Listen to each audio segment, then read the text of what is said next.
محرم کو آپ صلی اللہ علیہ وسلم نے شہر اللہ قرار دیا ہے۔ صحیح حدیث ہے کہ آپ صلی اللہ علیہ وسلم نے فرمایا، صحیح مسلم کی حدیث ہے کہ رمضان کے روزوں کے بعد سب سے زیادہ جو روزے افضل ہیں وہ شہر اللہ المحرم، اللہ کے مہینے محرم کے ہیں، یعنی اللہ کی طرف اس محرم کی نسبت کی جا رہی ہے، تو یہ ایک بڑی فضیلت کی چیز ہے۔ اور قرآن میں جن 4 مہینوں کو محترم قرار دیا ہے، عرب ان مہینوں میں جنگ و جدال کو حرام سمجھا کرتے تھے کہ یار یہ ناجائز ہے، اس میں جنگ نہیں کرنی چاہیے، ان مہینوں کا احترام لازم ہے۔ ان میں 4 مہینوں میں محرم بھی ہے، محرم، رجب، ذی الحجہ، ذی قعدہ، ذی الحجہ، یہ 4 مہینے ہیں جو محترم ہیں، لیکن اس میں پھر رجب بھی داخل ہے اور ذی قعدہ بھی اور ذی الحجہ بھی، تو یہ بھی ہے۔ اور 10 محرم کے روزے کی بڑی فضیلت ہے، آپ صلی اللہ علیہ وسلم نے فرمایا 1 سال کے گناہوں کی معافی کا ذریعہ بنتا ہے، لیکن آپ نے فرمایا کہ یہودیوں کی مشابہت نہ کرو، کیونکہ یہودی ایک روزہ رکھتے ہیں تو ہم 9، 10 یا 10، 11 2 روزے ملائیں گے، تو یہ محرم کی فضیلت ہے۔ اور یہ کیوں ہے اس کی ہمیں وجہ معلوم نہیں ہے۔ جب نبی صلی اللہ علیہ وسلم نے محرم کے مہینے کی یہ فضیلت بیان کی تو اس کو کسی واقعے کی بیس پہ بیان نہیں کی ہے۔ اس بارے میں جتنے واقعات ہمارے پاس منقول ہیں کہ آدم علیہ السلام جنت سے زمین پہ آئے تھے، یا قیامت آئے گی اس دن، یا یہ کہ اور پتہ نہیں کیا کیا، ابراہیم علیہ السلام کو آگ میں ڈالا گیا، یہ سب من گھڑت ہیں، اس کی کوئی حقیقت نہیں ہے، موضوع روایتیں ہیں۔ البتہ اس دن موسیٰ علیہ السلام اور بنی اسرائیل کو فرعون سے نجات ملی تھی، اس بارے میں روایت سندن بہتر ہے، یعنی سند روایت کہا جا سکتا ہے، تو وہ یہ کہا جا سکتا ہے کہ 10 محرم کو موسیٰ علیہ السلام اور بنی اسرائیل کو اللہ نے فرعون سے نجات دی تھی، اسی بیس پہ یہودی روزہ رکھا کرتے تھے اس دن۔ یہ روایت کے علاوہ باقی جتنے بھی واقعات ہیں سب من گھڑت ہیں۔ باقی حضرت حسین رضی اللہ تعالیٰ عنہ کو جو کربلا میں شہادت ملی ہے، وہ فضیلت تو اسلام میں پہلے سے تھی، تو حضرت حسین رضی اللہ تعالیٰ عنہ کا واقعہ تو بعد میں ہوا ہے، تو اس سے حضرت حسین کی شہادت کو اور فضیلت مل گئی کہ آپ کو ایک مقدس دن میں اللہ تعالیٰ نے شہادت عطا فرمائی ہے۔ اور محرم کے بقیہ تاریخوں میں بھی آپ نکاح کر سکتے ہیں، اور روایات میں ہمیں ملتا ہے کہ بعض بڑے بڑے حضرات تھے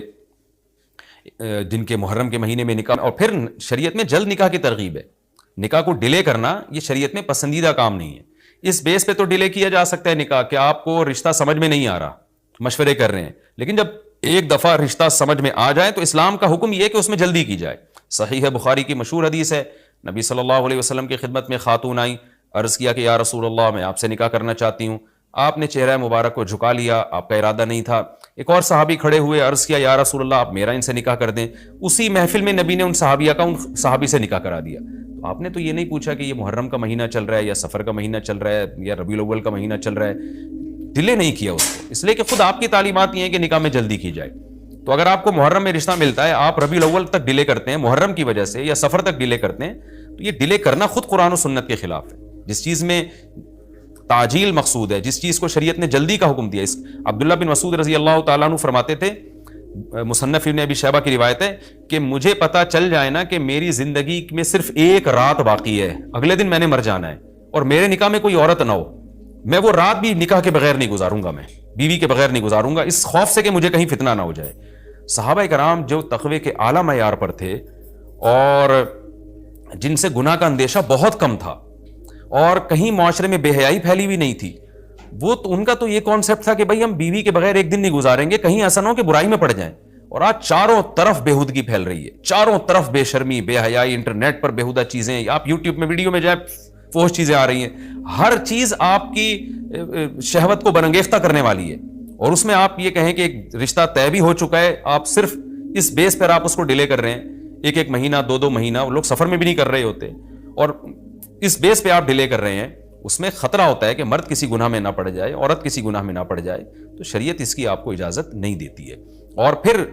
اس میں یہ بھی ہوتا ہے کہ اگر آپ ڈیلے کرتے ہیں تو منگنیاں توڑنے کا شیطان کو موقع بہت ملتا ہے، میرے محرم ہو، چاہے وہ سفر ہو، چاہے وہ ربیع الاول ہو، چاہے وہ